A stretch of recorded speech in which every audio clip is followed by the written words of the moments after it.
It's gone. We back again on a Friday here at Churchill Smoke Shop with the Good Brothers Podcast. How's you doing this week, Abe? Oh, everything's good. Everything's good. Let you guys know what I'm smoking this week. Smoking a vintage Rocky Patel 1999.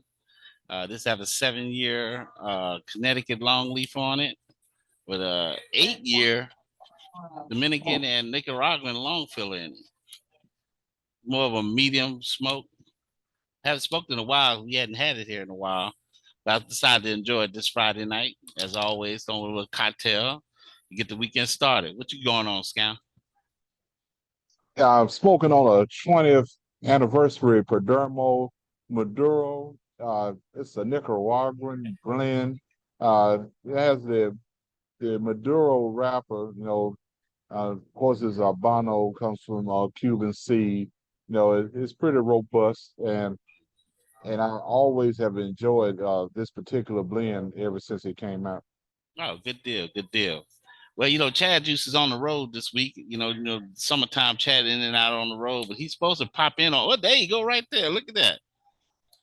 Yes, Speak. indeed. This spoke you up, Chad. Yeah, a little technical difficulties. Yeah, just spoke you up. Yeah. Get to have Chad on with us. Obviously you're not spoken. You on the road right now. Chicago, we've been here all day. It's been great. It's been fun. Oh, good deal. Good. Y'all enjoying yourself? Show. Most there. Good deal. Good Most deal. there. Most there. Most there. Well, guys, we were chopping it up earlier this week. With the weeks going on, we were going to talk a little bit about what's going on in Florida, but I also want to touch on Ashley's situation at Jackson State if we get a chance to. But just starting out with Florida, if you're not aware, Florida, has established a new curriculum dealing with slavery per se. We'll give you some information on that in the video following up. I think that they're probably going to show some of the folks that eventually parlayed, being a blacksmith into doing things later in life. A new Florida school curriculum is allegedly going to teach kids that some black people benefited from slavery. It argues this by explaining that enslaved people learned skills that they used when they were freed. The issue with this isn't that it's false, it's that it's framed in the worst way possible. Let's take an enslaved person who learned how to be a carpenter, for example. You know who else learned how to be carpenters? People who weren't slaves. They chose to be carpenters through their own free will. An enslaved person using their carpentry skills isn't a silver lining to being enslaved because you don't have to be a slave to learn how to do carpentry. Framing learned skills as some kind of a perk to being enslaved only downplays the horrific nature of slavery, and we should be wary of people who want to do that. Now, after you viewed that video, what's your thoughts on that, Abraham? What they're trying to do as far as the new curriculum dealing with slavery or how slavery should be taught. The new curriculum is not only revisionist history, it is infactual history. Right. They want to make slavery seem beneficial to those who were enslaved. Right. Whereas we all know that there was no benefit to slavery for enslaved Africans. I'm not going to say slaves because they were not slaves until they were enslaved, right, and to this country. And they said they gained beneficial skills. No, that's quite incorrect. If you look at any of the slave auction handbills that were distributed, the slaves that were to be sold had skills listed under each name. Right. So they had an example of someone could learn to be a blacksmith, and that could further themselves later once they gain their freedom. No, these people already had those skills, and it was a farm system, whereas the newly acquired workers, often through breeding process or through the rape of the master, they were apprenticed under the older workers who taught them the skills. There was not a trade school for slaves. And that's the killing part about it. They're literally trying to make slavery like a jobs program. Former Congressman Hurd actually came out and spoke out against it. He tweeted that like slavery was no jobs program. It's one of the most heinous and black mark in American history. And that is just we talked about this on a few podcasts back. And this is I keep going back to this. It's that we're living in a time where we're all old enough where we were told direct stories, but the younger generations behind us haven't been told direct stories. It's all myth to them, and they're doing all they can to try to intervene from these stories being passed down to how heinous slavery actually was. What's your thought on that, Chad? Everybody want to look bad. Well, Everybody want to look good, right? yeah, I think they're So, more. so if you are the power establishment, why would you want to teach you look bad? That's right. And see, the bad part about it, especially when you talk about the civil rights era, a lot of those people are living today. See, I understood the angst and why they wouldn't do that because when they start showing those pictures of people going into schools and the white crowds gathering and fussing and cussing and yelling and throwing stuff at kids, a lot of those people still alive. You're gonna see Right. the white kids gonna see their aunts and uncles and grandma and papas in these pictures. That's what I think their biggest fear as far as when they were talking about the 1719 project, 1619 project. you know, Hmm. yeah, that I can understand that fear, but this crap right here is just going too far. First, you eliminate the advanced African American studies from the curriculum. Now you go in and you trying to reinvent what slavery actually is. And I know DeSantis, he catches some heat for it, which he's trying to say, well, I didn't do it. The Board of Education did it. I didn't have nothing to do with that decision. There's no way Board of Education passed something like this without the governor's blessing or without the governor's input. That's Everything has Yeah. been done in increments. You right. know, when they start whitewashing history, when they describe slavery as an immigration Yeah, I process, saw that. Yeah, yeah. they described it as immigration process that will enhance the economy by providing job opportunities. That that's the furthest from the truth it could possibly be. Yeah, that it's painful as it is that I just can't see in good conscience how they even thought that would fly, that people would just let that ride. I'm waiting to see, I know they released like a 200-page document saying that, hey, we're not saying that it's a jobs program. We're going to address the atrocities of slavery, but we just want to address some of the other side too. There's no other side. I don't get that. There's Right. no other side of that. There is no other side. You know, Yeah, without the possibility or without a path to citizenship, there is no immigration. There is no work progress. Whereas the white immigrants had a path to citizenship right, because they had a contract that stated the terms of their employment. Often they came over as indentured servants, and that right, meant they would work for a period of years, and after that point in time, they would gain their freedom where they could go right, anywhere they wanted to, and they could settle wherever they wanted to, and also they could petition whoever the governing body was to have their own parcel of land, so they could start anew, and they could start their own farms and home places. right, The Africans that were brought over here had no path to freedom. They were to be property until the day they died, unless by some circumstance they were emancipated. And that's totally, Right. right, totally mind-boggling that you would think that you would bring people over here with no path to citizenship, no path to freedom, and these people were not even counted in the census until it became important for the landowners to have a bigger piece of the pie. They wanted more voting power, so they granted the slave owners 3/5 of a person for every slave they owned. And that was for voting procedure. But the individual slave had no rights.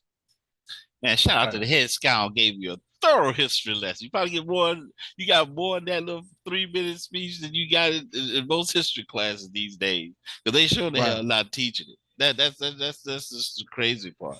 And I mean, you know, Florida just going all off the rails. I mean, we know about when you're talking about immigration, what they did with all the non-documented laborers leaving the state. DeSantis' controversial immigration law facing its first major challenge tonight. Several legal organizations, including the ACLU of Florida, have filed a federal lawsuit. It focuses on Section 10 of the measure. It calls to criminalize people who transport someone into Florida, quote, knowing that person has entered the United States in violation of the law and has not been inspected by the federal government. Now, the groups behind the lawsuit say it's unconstitutional for a state to unilaterally regulate federal immigration and to subject people to criminal punishment without fair notice. They also say Florida's use of the term inspection is incoherent and unconstitutionally vague. I think and of course, you know, my fraternity, first of all, Service for All, We Shall Transcend All, they just moved their conference from Florida. So I mean, they're facing them with Disney, that $1 billion addition they were doing to Disneyland. They didn't cancel that. I mean, the hits just keep on coming. I mean, I know we all saw the videos of the people, the farmers begging the immigrants to stay to help, you know, the work. You know, I think we were talking about this a couple of days ago. Well, it might have been yesterday.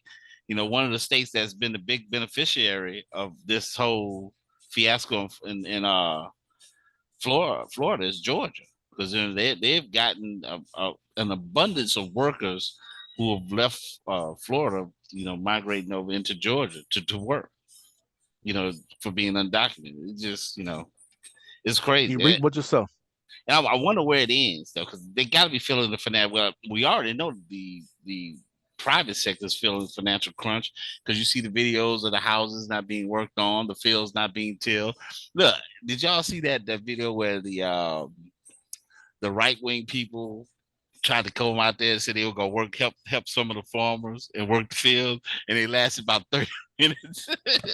Come on, and man. they quit. So, what you're looking at is almost like Reconstruction in the South after the Civil War.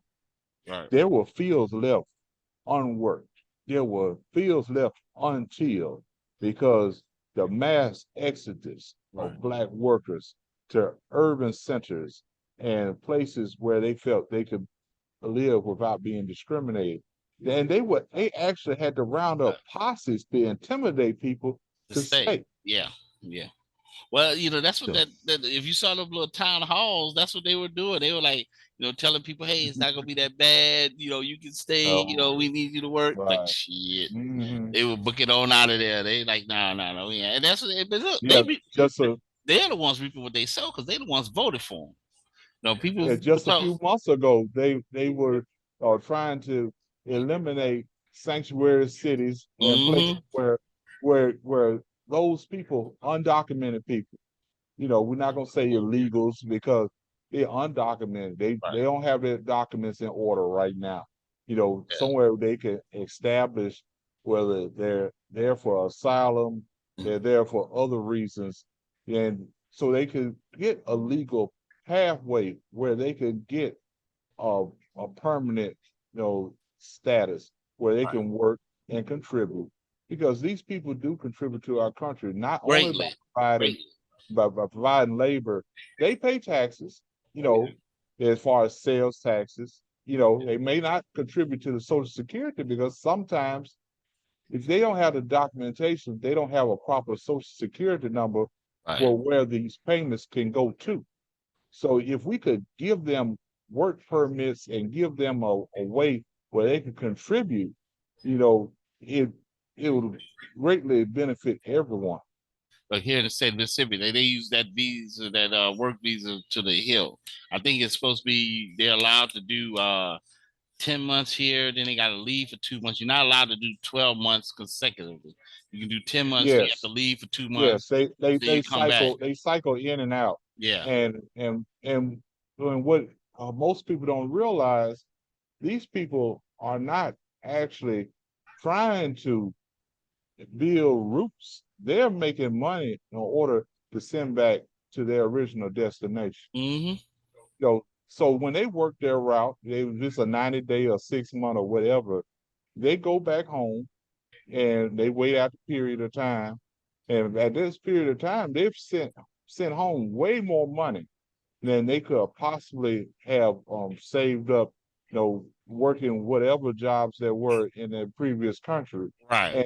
And they just take their time, and then when the time's up, they come back and they do the same thing over again. Right. Right. That's the process. It's like you said earlier, people just don't understand the value that they actually bring.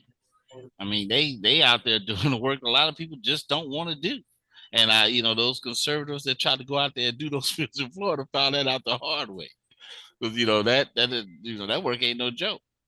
Especially when all those construction, if you see all those construction sites, that we showed earlier, yeah, I mean, abandoned. They just left the job. I mean, they were just leaving the state in droves. Yeah, but America was built on the back of immigrants, Yeah.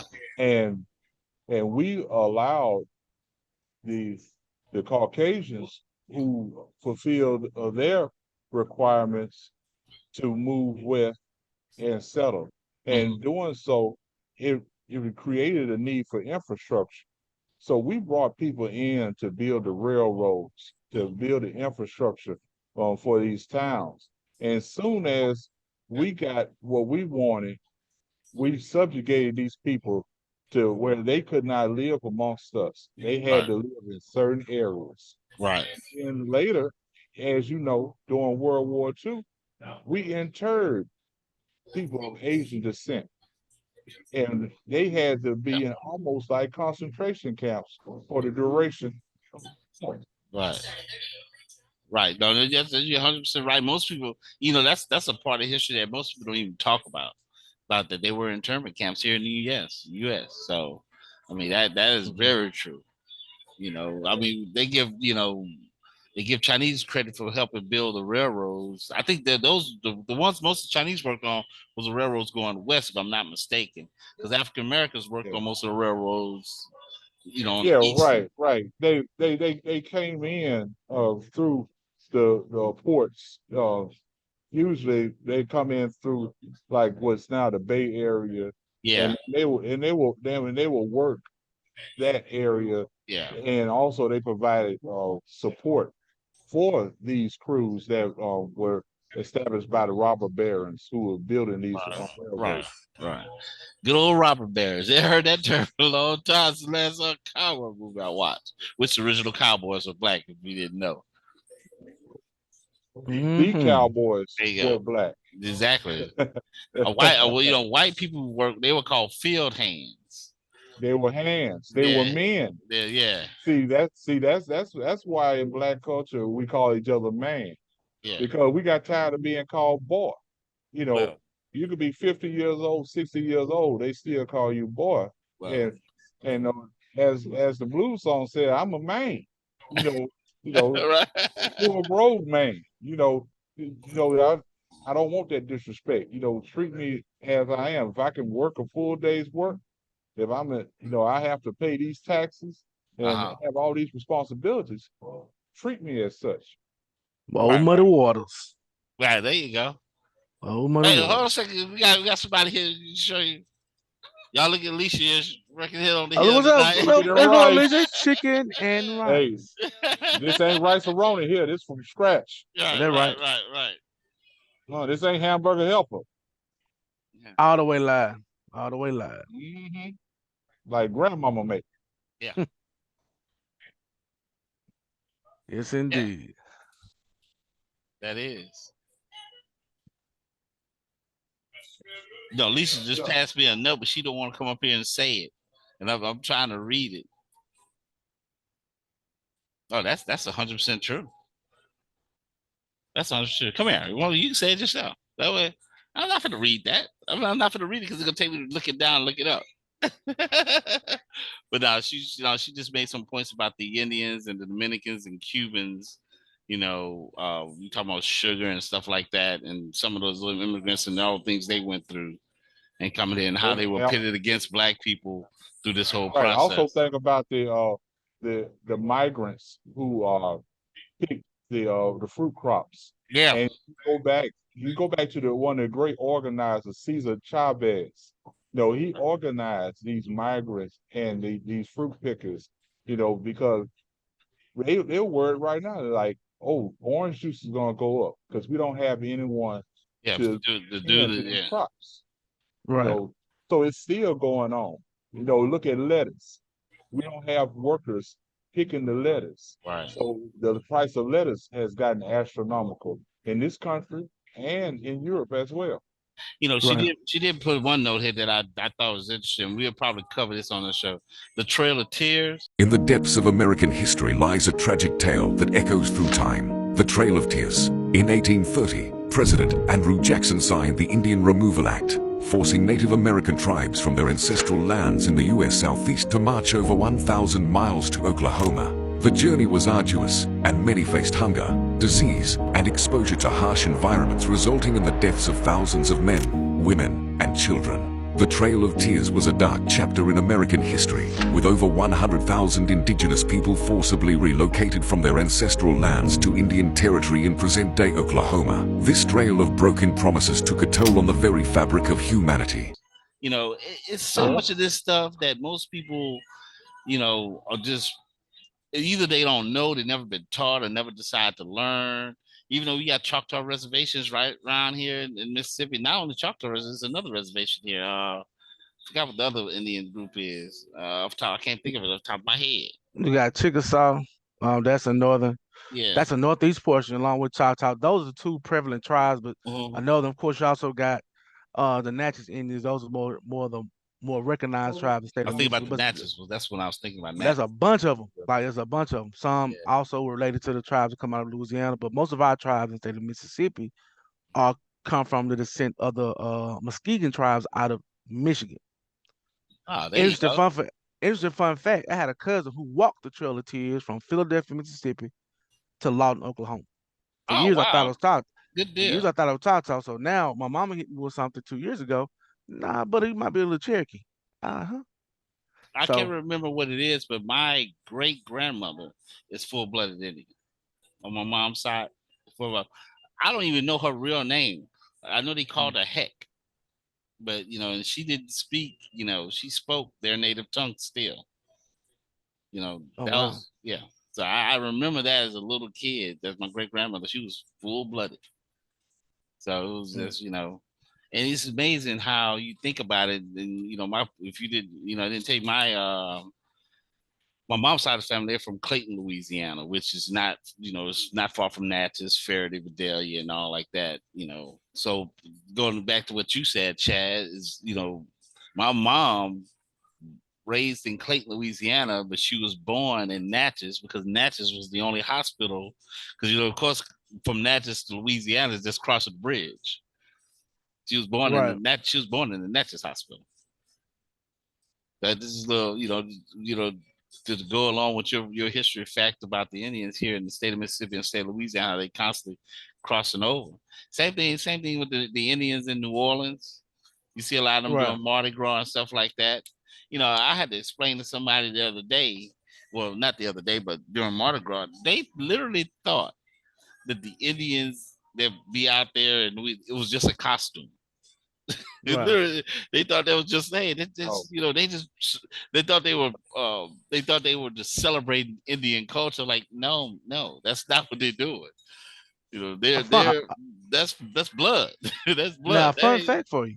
A fun fact. Now, some of those tribes, they came from Mississippi too. So some of the tribes, like around, let's say, Slidell, that area like that, some of those were actually Choctaw. You have some Natchez Indians as well. You also have the Chimitamaka tribe, the Atacapa tribe, as well as western Louisiana is the Caddo tribe, spelled Caddo. Actually, there's a parish, Caddo. Cattle Parish. Yeah, Mhm. yeah, Caddo Parish, yeah, Yeah. Shreveport Mhm. area, Right. Kansas City. So depends on the sources. Some maps may have it different, but the Mississippi tribes have a strong influence, but Louisiana has its own strong influence as well, depending on what area Louisiana is from. With Chicken Righteous Pastor Seven, there's a documentary on what's it, Amazon Prime that breaks all that down. I gotta check that out. What's the name of it? What? Oh, it's a documentary called Trail of Tears on Amazon Prime. Okay. Cool. Okay. And That's good. also, if you'd like to do some supplemental reading, I just finished a novel. It was called The Love Songs of W.E.B. Du Bois. Mm-hmm. It's it outlays how the especially the Creek Indians in Georgia, how the Africans who were brought in, and how the Caucasian culture all intertwined in Georgia, Right. and and a lot of the bloodlines and stuff like that. It's very interesting because it takes it all the way back to when the Native American, the indigenous man was here, and how they lived, and how along the lines they slowly became intertwined with the other groups, and then just like it happens, oftentimes history is forgotten because we don't tell our children Yeah, we don't pass it these down. stories. It's Yeah, just like the $5 Indian. I had to explain to one time before where that came from. That white people can pay $5 to get on the list to get those government benefits. And some of the wealthy people you see here today, their wealth started from that. That Yeah. that's a part that burns me up whenever I hear somebody sit there and try to say, well, people who participated in slavery, all of them are dead. And look, if the fact that we're here, we are participants of slavery. Right. So I mean, Right. they try to throw that out there like, oh, well, everybody did, none of us did it. Yeah, but your wealth, everything, the things that you have, that's where that comes from. Yeah. Just a the small tidbit. institutions that Go exist ahead. Yeah, now, yeah. they were created during those times. If when we go out and buy Cartier, Not uh, yet, but yeah, uh, yeah. And the we go ADOS will out come to and this. we buy all these different old standard brands. What were they making back then? Right. Just because they making nice jewelry now, they were making shackles back in the old days. You know, Yeah. that's no one talks about that. Yeah. Right. But Yeah, there's a couple of insurance companies that actually did the big apology tour and all that for slavery because they got immense wealth insurance slaves. I can't remember the they two. insure slaves, Yeah. and also it's no different than a lot of corporations. They're insuring their employees the Yeah. same way. Right. So it's jacked up all the way around. Look, before we get out of here, man, Chad, you and Abe being JSU alumni, I want to touch on this before we get out of here. What do y'all think about potentially AShley, which is AShley, who's the AD at Jackson State University, potentially leaving and going to Prairie View? Go ahead, Abe. I'll give to you first. Go ahead. Well, sometimes when opportunity arises, the smart man will have to take it. Uh, there's nothing lasts forever.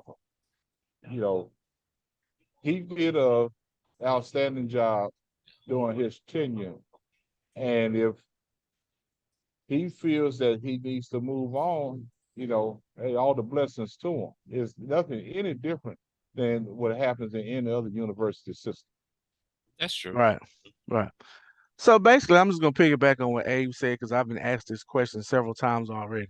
And the main thing at the end of the day is AD Robinson did what he was supposed to do according to his duties and responsibilities being the athletic director of Jackson University. Right. The man is a high commodity, and he earned it.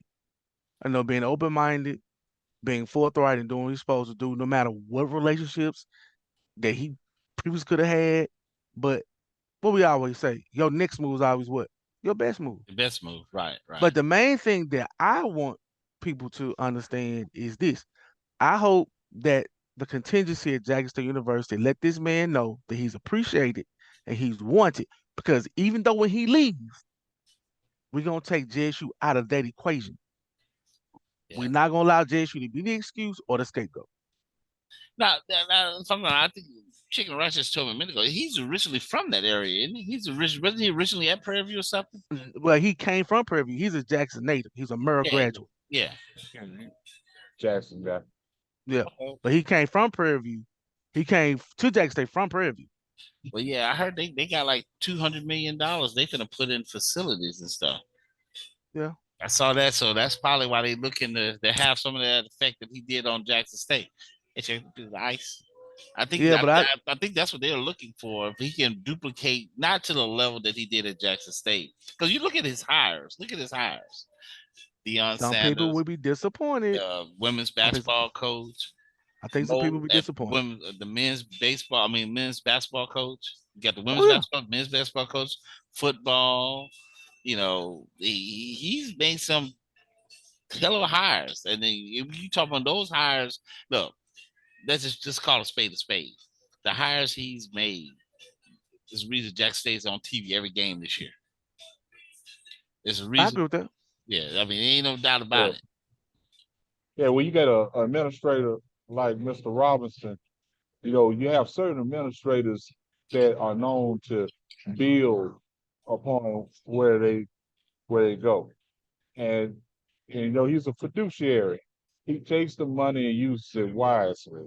You know, he doesn't get blinded by things, and he has a vision and he follows through.